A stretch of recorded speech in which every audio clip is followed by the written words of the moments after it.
You did, Black. Shalom L'Chaim, purified drink of water. They got it is out there. I hope I ain't losing y'all with any of this right now. I indulge, so this is it. Like I said, we're getting to a point, so I got to give you all the information I could before for whatever. And then I know after the holidays, after Hanukkah and after the holidays, we're gonna be getting back into other diasporas and stuff like that. So we're getting into like Hispanic slavery, black slavery, and all of that stuff we're getting into before. We're gonna get back into more heritage of people, as a race, as ethnic groups and stuff. We're getting back into that. And like I said, I'm not trying to bottle up a race or ethnic group or say somebody's better than the next or somebody's chosen and nobody ain't. I'm just providing information, okay?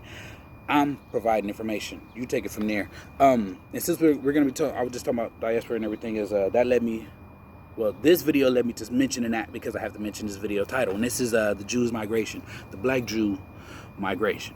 Okay, Judea Black, Shalom L'Chaim, purified drink of water. They got it is out there. I got it is right there. Shouts out to the 12 tribes. Support the people, not the cause, man. My 200,000, my 9 pass-alongs, y'all. We are, we woke. Stay woke. Cue that music I like. We'll build that house up big and tall. We'll rob and Peter to pay Paul.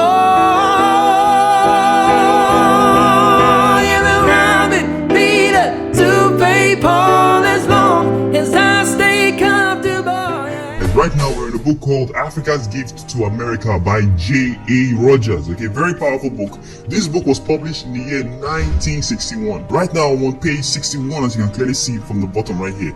Look at what this book says about the word Niger. These first Africans were variously called Niger, from River Niger, Nigra, Nega, Ethiopian, More.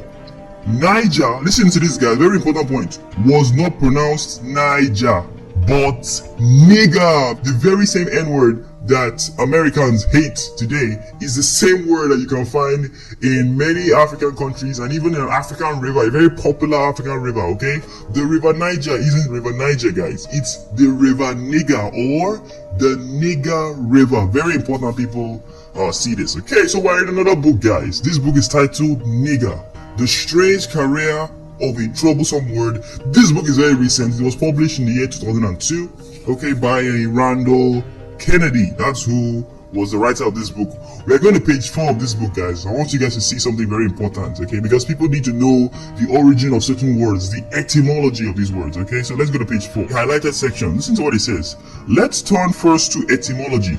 Nigger is derived from the Latin word for the color black. Nigger, according to the Random Home Historical Dictionary of American Slang, it did not originate as a slur, but took on a derogatory connotation over time. Nigger and other words related to it have been spelled in a variety of ways, including nigga, nuga, nugor, and nigger.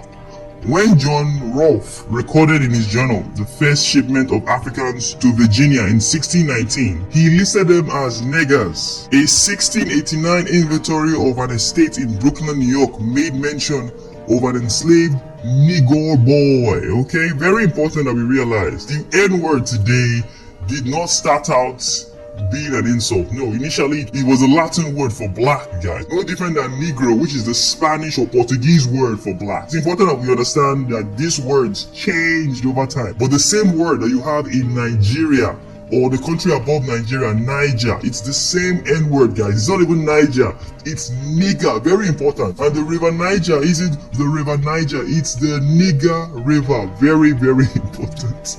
So today we're going to start with a book called Africa Being an Accurate Description of the Regions of Egypt, Barbary, Libya, and other places. Okay, this book is a very old book. I don't know if you guys can tell. MDCLXX. This book was published in the year 1670. I hope you guys can do the Roman numerals and figure that out, okay? For reference, the United States was founded on July 4th, 1776.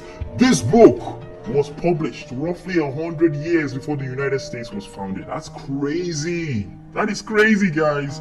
Today we are going to page 34 within this book. So here is page 34. Let's read the highlighted section of this page, guys. Crazy information right there. It says, many Jews also, are scattered over this region. What region is he talking about? Let's see. Some natives of that region, boasting themselves of Abraham's seed, inhabiting both sides of the river Niger, guys. Yes! For those of you who don't know, the countries Niger and Nigeria get their name from the river Niger that flows through both of them, guys. Okay, crazy stuff. And based on this book that was published in 1670, it's telling us that Jews are scattered all over this region. Some of them boasting themselves to be of Abraham's seed, inhabiting both sides of the river Niger. Others are Asian strangers who fled there, either from the desolation of Jerusalem by Vespasian or from Judea, wasted and depopulated by the Romans, Persians, Saracens, and Christians. Okay, so it's telling you that throughout this area, West Africa, where the river Niger is, that there are Jews all over the place. Okay, and just in case you're wondering what these people are called today, they call these people who inhabit West Africa, they call them Negroes. Okay, and if you guys haven't seen my last video, I revealed to you that the Negroes were not in fact children of Ham. They were not Hamites, guys. If you guys haven't seen those videos, I highly recommend you go back.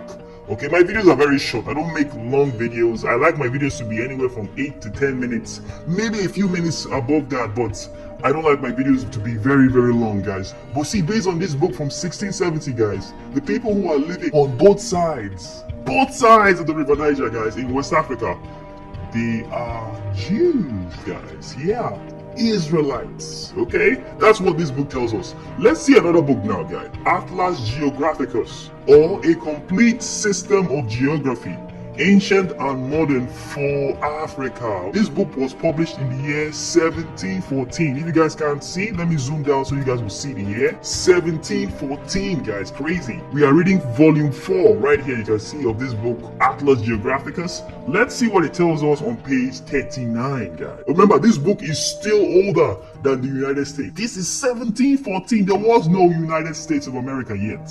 Okay, so we're going to read from right here, guys. The present Christians in Africa are partly strangers and partly natives. Some of them slaves to the Turks and barbarians, and others free. Some of the Jews, did you catch that, guys? Some of the Jews who inhabit both sides of the Niger, okay, the Niger, derived themselves from Abraham's seed. Others fled there from Asia when Vespasian destroyed Jerusalem, or from Judea when it was by the Romans, Persians, Saracens, and Christians. Holy shit, guys. Now I'm going to show you guys a pre-colonial map of West Africa, and as you guys can see on this map, there are two very important locations. The first one above is called Negro land, which is the land of the Negroes. Okay, remember, we're still talking about the Negroes. I asked you guys in the beginning of the video, who are the Negroes? And you can see from this map, the river Niger flows through Negro land and also through Guinea, guys. Very important. And they're telling you that on both sides of this river, we have Jews, guys. Very important that we understand that the Negro people, as I showed you guys in the last video, are not Hamites. Not. They are Shemites. Okay, they are Shemitic, guys. Very powerful stuff.